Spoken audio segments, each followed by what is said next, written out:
Is an Air Force veteran with 21 years of experience and a survivor of personal trauma. Now dedicates her extensive expertise in IO psychology and combat workplace bullying. Her military background, coupled with three master's degrees and an ongoing doctorate, super impressive, in leadership and education in healthcare, equips her to effectively advocate for safer, more inclusive work environments. By leveraging her own experiences and academic insights, Aleha actively fights against toxicity in the workplace, striving to shield employees from bullies and fostering a culture of respect and support.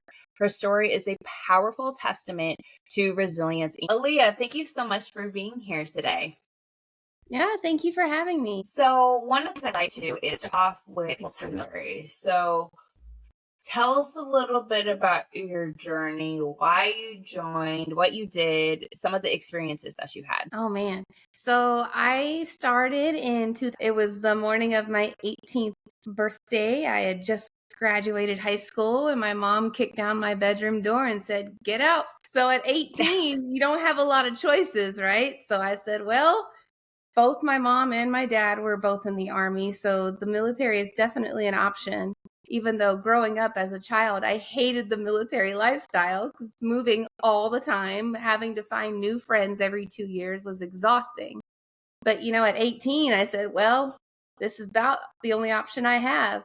But I didn't go Army. I saw the things that my mom experienced as a woman in the Army, and she said, your experience might be better if you go Air Force. So try it. So I did. I went to the Air Force the morning of my 18th birthday and said, sign me up. Oh my goodness. Okay. So you signed up. What career field did you end up pursuing?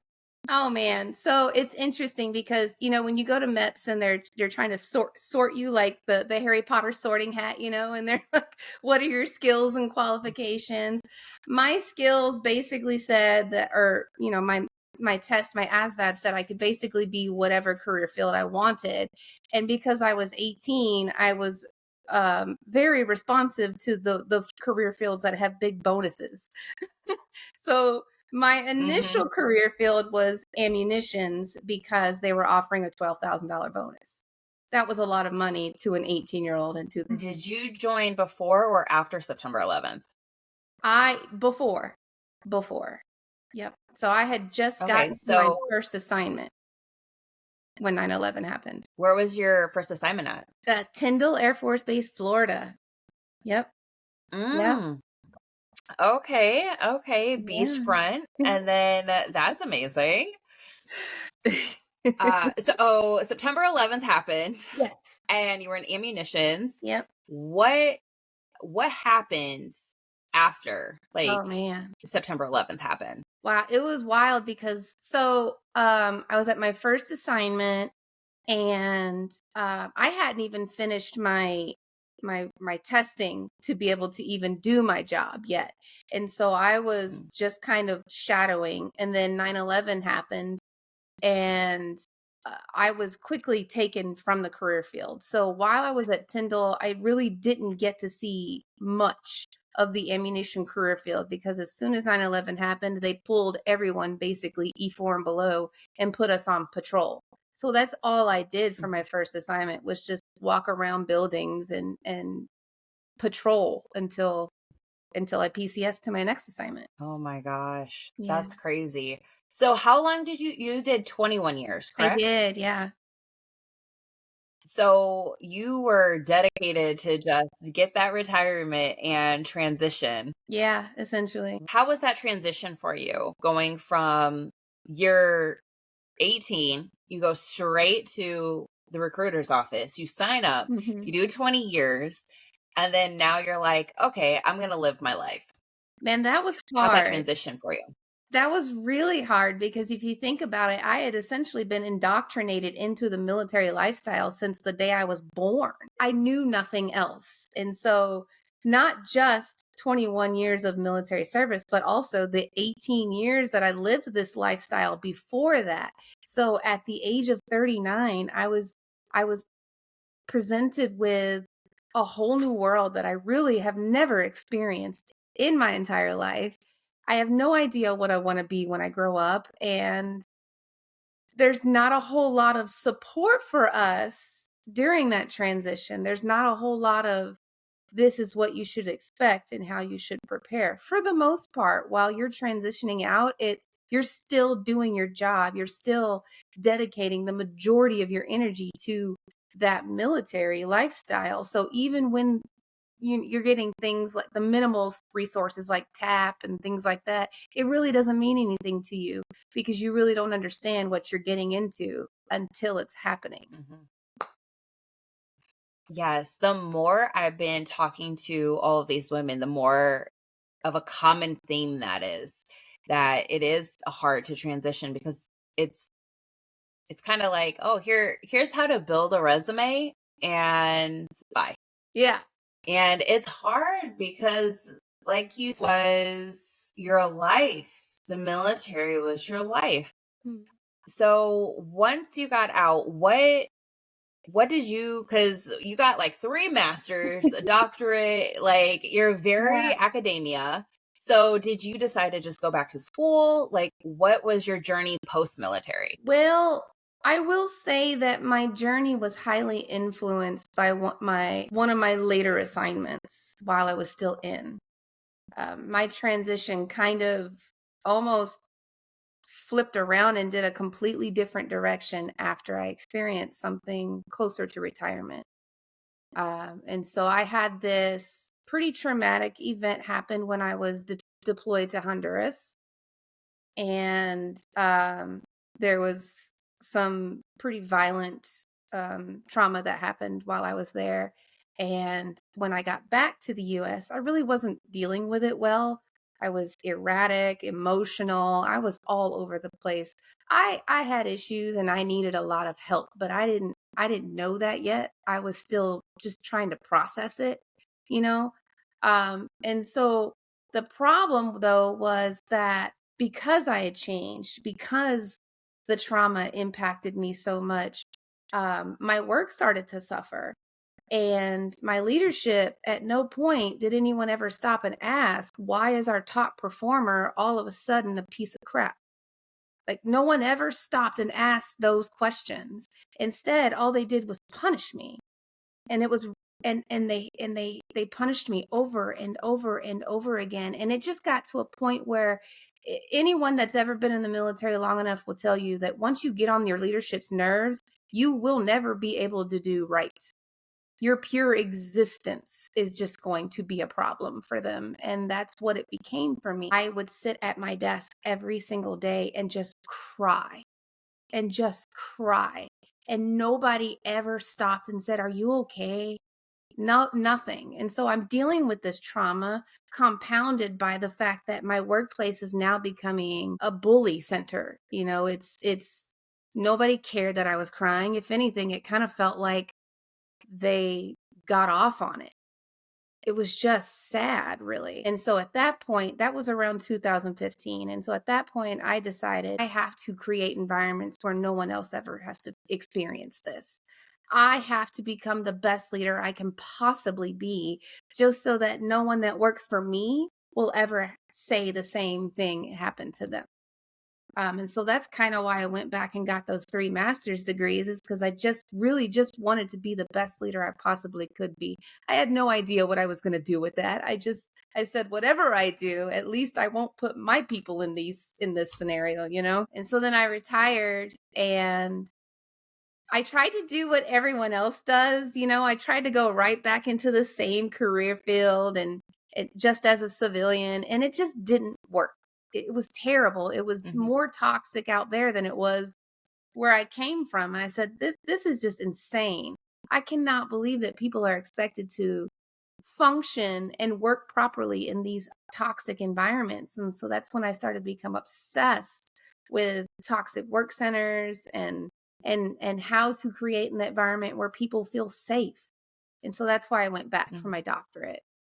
And I'm still working on my doctorate. Yeah. Lifelong learning. Like that's amazing.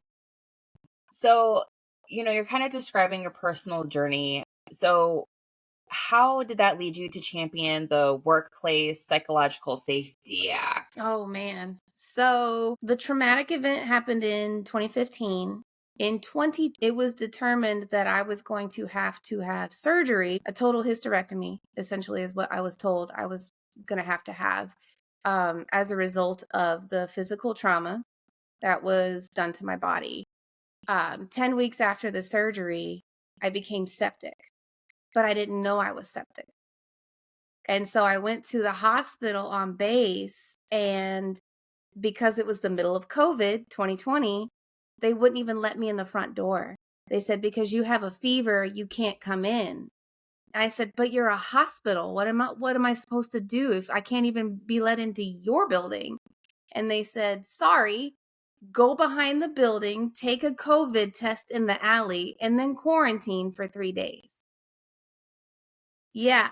So I went home, and the very next day my body completely shut down because it was becoming septic. It was no longer functioning. I couldn't do any of the normal functions anymore. So I went to another ER, and that's when they said, "Thank God you're here. You're within hours of dying." And I said, "I can't believe this." Yeah, so I was hospitalized for a week. Oh my. While I was hospitalized, my supervisor knew I was there and never told anybody.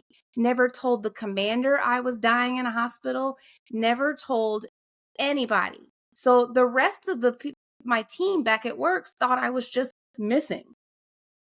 And he knew where I was. And so at that point, I said, there's no way I'm going to let this continue to be the environment that I work in. Absolutely not. So I started researching legislation, and I realized that legally, we're not protected by bullies. We have anti-discrimination laws, but the discrimination laws have a problem. They require intent and proof of health harm. And those laws never, ever come into fruition because, one, how do you prove intent? It's so easy to say, oh, I didn't mean to hurt her feelings, my bad. And then they get off scot-free. And then you have the health harm, and it's like, you shouldn't have to prove that you've harmed my health before somebody says you're not allowed to do that anymore. Yeah, that's insane. I had no idea. Yeah. So I So, said, this like, is what are some of the most, no, go ahead. Because I'm like, what are some misconceptions about this whole workplace bullying then? yeah, there's Because, like, several. I didn't even know. Yeah. Yeah. Please tell me this Oh, journey. it's been fun learning. So a lot of people think that bullying is always going to be overt and easy to recognize, and it's not. That's not how bullies get away with what they do. If it were overt and in your face, then it wouldn't be so easy to overlook it. And it doesn't have to be making someone cry at their desk every day. It could be something as simple as undermining their work over and over again until they quit. It could be something as simple as inviting everyone to the meeting except them. Things like that build up real quickly. A lot of people think that psychological safety means that you have to be nice all the time. That's not what psychological safety is. It's about creating an environment where team members feel safe to express ideas, challenge each other, and even have healthy conflict. That's what psychological safety is. A lot of people think that only people in managerial positions can bully, and that's not real life either. You can have bullies that are sitting right next to you. In fact, I've even seen people bully their own supervisor because that supervisor was not strong in management and he allowed himself to get bullied. It's, the things like that. It's just, there's so many reasons why people don't understand how impactful these bullies really can be. And the biggest problem is a lot of leadership thinks that if nobody complains, then there's not a problem, right? But that's the thing about bullying, is that most people are too afraid to say anything. They might fear retaliation. They might fear you won't do anything about it. Just because you don't know it's happening doesn't mean that it's not. It's usually because people are afraid to tell you it's happening. So, you mentioned healthy conflicts, and I know we're in a time where feelings tend to get hurt a little bit more than Yes. in the past. Yes. So, what would you say would be some good guidelines for healthy conflict? This phrase, I love to use this phrase all the time because it rings so true, and it's kind of an old one, but it's still to this day. If you think about this before walking into a discussion, it will help you have that healthy conflict every time. And that is to listen to understand, not to respond. Always listen to understand, not to respond. Because if you're just responding, that means you're not listening at all. And you could learn something. I think that's really good advice because sometimes, we never want to be criticized. So we always want to kind of defend. And then if something like a conflict or if criticism comes up, our first thing is to just kind of go into defensive mode. Yeah. So I think that is, and especially like if you're in a supervisor or manager position, like you never want to be told that you're not doing a good job. Right. So, right? So, watchful safety act necessary. It's necessary because without it, people will continue to suffer. The bottom line is that if people are being abused, they're not going to give you their all. They're not going to put their entire effort into the job. If anything, they might just completely check out, and then you'll end up paying those people to work when they're not doing anything. If you give someone a healthy work culture where they feel like that it's a safe place to express their thoughts, be themselves, and have those safe conflict discussions, then they're going to give you 100% of their effort. And that's going to show back up in your profits. So, as a manager and leader, because in my opinion, and please correct me if I'm wrong, I always feel like it starts from the top down. And yes, you could start from the bottom and go up, but you're, in my opinion, will have as a leader and manager, how can you create that culture? Absolutely. So one of the things is you absolutely have to embody what you preach. So you can't say that we have a healthy culture, and I say this because this is the majority of the time what the problem is. People say we have a healthy culture, we have open dialogue, but when you look at what's actually being done, no, you don't. You're not providing that psychologically safe environment. You say you do because it's in your bylaws, but you're not actually embodying it.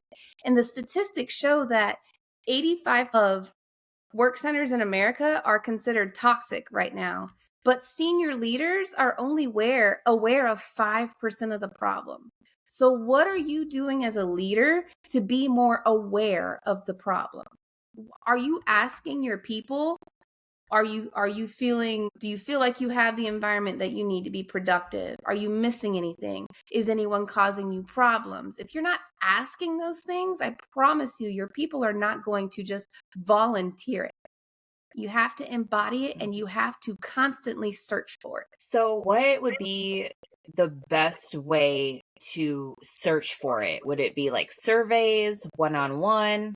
Yeah, I'm not a big fan of surveys because primarily they're not honest. They're not honest because they're not anonymous. Even if they say they're anonymous, they're not. Especially in smaller companies, you can figure it out pretty quickly who is saying what. They don't provide that anonymity whatsoever, and so you're not going to get honest responses. But you can't just entirely lean on one-on-ones. One-on-ones are going to be my go-to every time because you're providing that person that safe environment to be honest with you. And as long as you're being supportive of them, most of them should be completely honest with you. But you can't rely entirely on that because, again, it doesn't provide that anonymity. So still do the surveys, just don't give it all of your, don't put all your eggs in one basket because you're not going to get 100% of the truth from that. So, since you are Miss Academia, and the role of leadership is huge, do you have like any, books or podcasts that would be beneficial for, leaders and managers to kind of listen to kind of strengthen this skill set? Oh my gosh, yes. So I have a few go-tos, but my number one, it's called The Culture Guide by Chris Edmonds.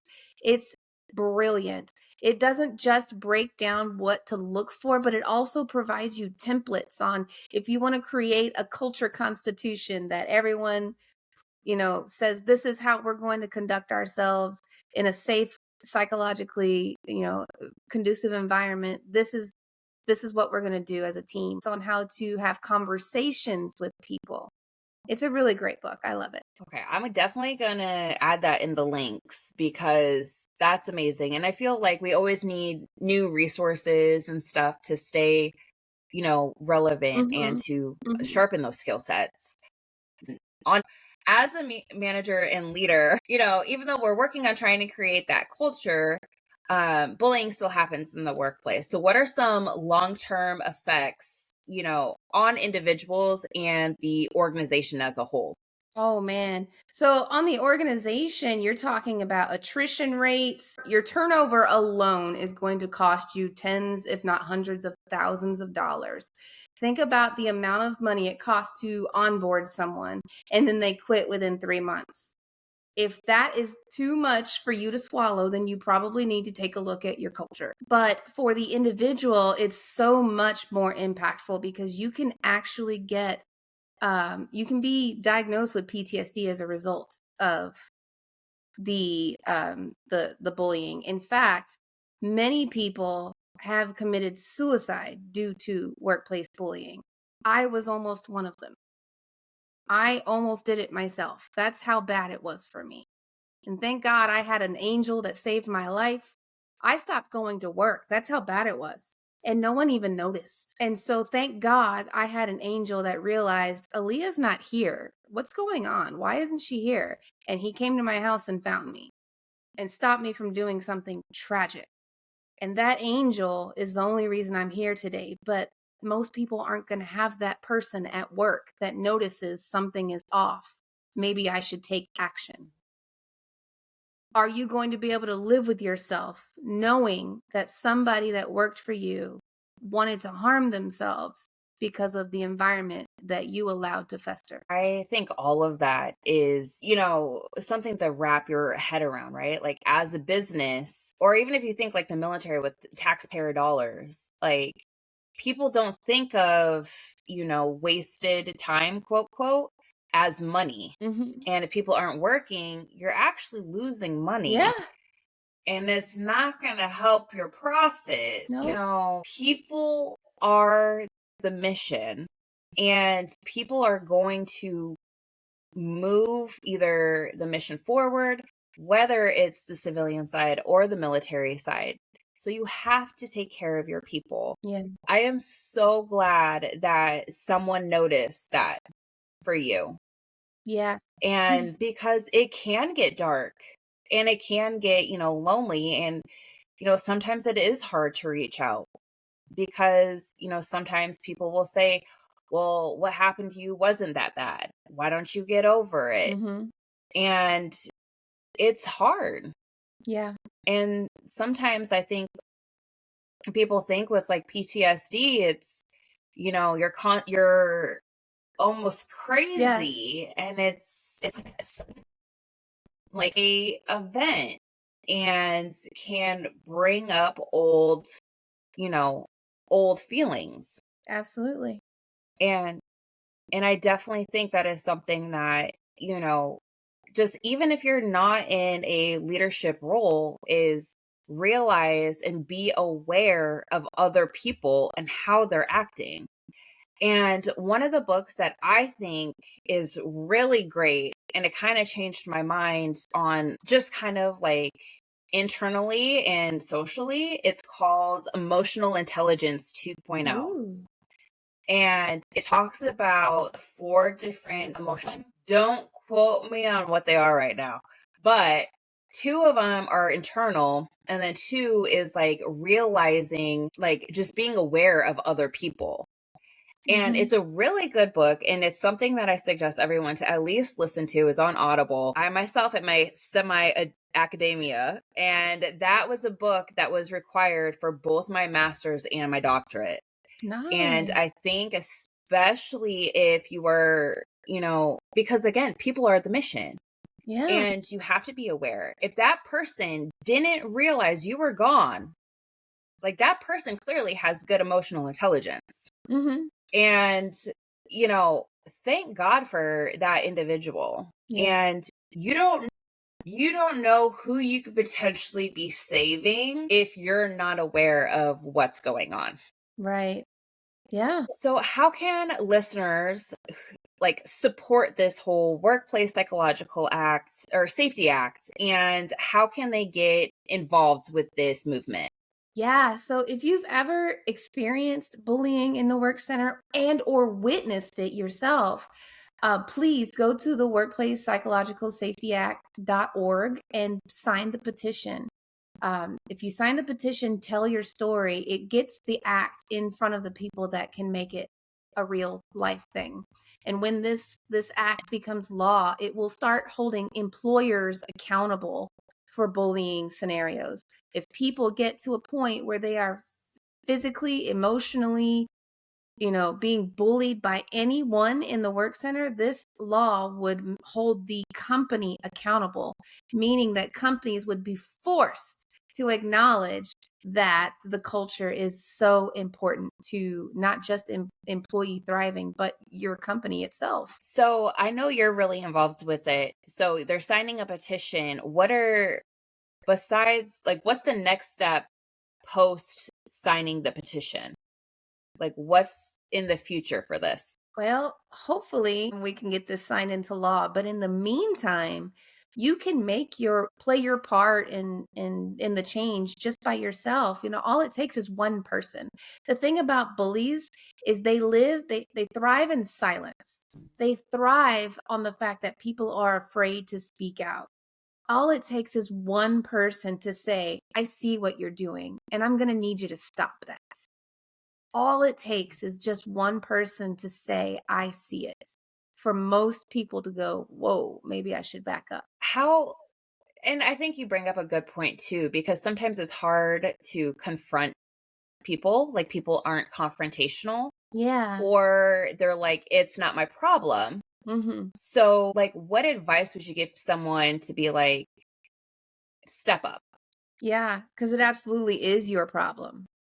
I promise you, it is your problem. If that person is on your team is suffering. If that person is not on your team is still going to indirectly suffer because you're not going to get 100% of what you need from your teammates.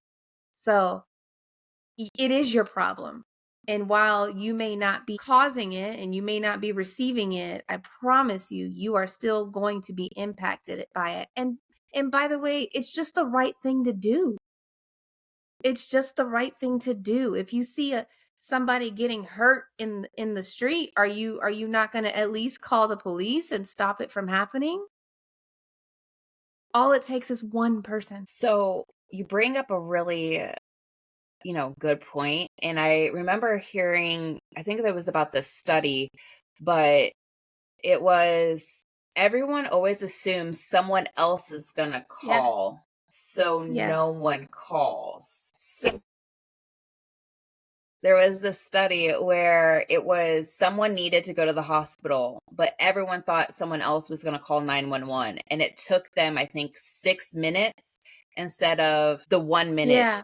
if someone was like, you call 911. Uh, So I feel like, anyone who is listening, don't assume someone else is taking care of it, because they may not be.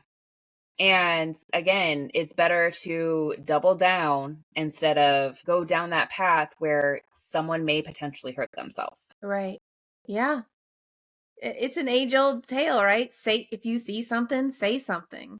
You don't have to be the one to fight the good fight, but say something. So, what advice would you give someone that is listening to this podcast, just to kind of wrap up Yeah. everything? What advice would you give them for those who are listening?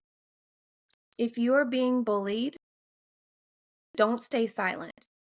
Tell everyone. Tell everyone.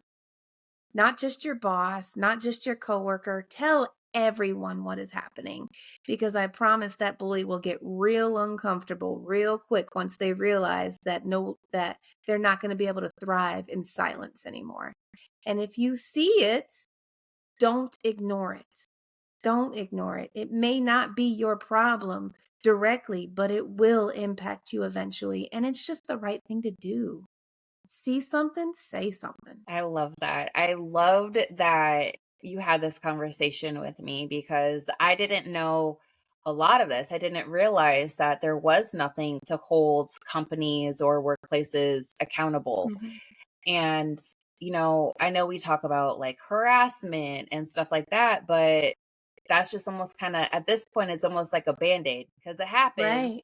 We talk about it, but then what? And sometimes those people just, there's no consequences. So I'm really, really glad that enlightened me with this whole workplace psychological safety act. So Yeah. thank you for that. And I hope anyone who is listening, is inspired too. So if they wanted to get into contact with you, how Yeah, absolutely. So look me up on LinkedIn. If you send me a message on LinkedIn and you're interested on trying to determine if the work center you're applying for is toxic, I have a list of questions that you can ask in your interview to determine if you're walking into a trap from the beginning.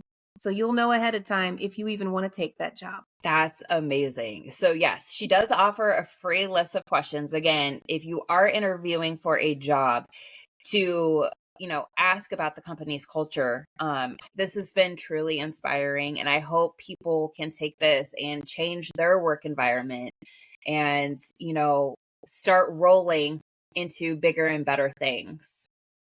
Yeah, thank you. This was so much fun. Thank you very much. So if anyone has any questions, please reach out to her. She's, very knowledgeable in this. If you have any questions about, what happened with her military service to get her motivated into this project, please reach out to create that community of safe and encouraging support system. But anyway, again, thank you so much, Aleha. Thank you guys for listening. If you guys have any questions, please let us know. Until next time, we will talk to you soon.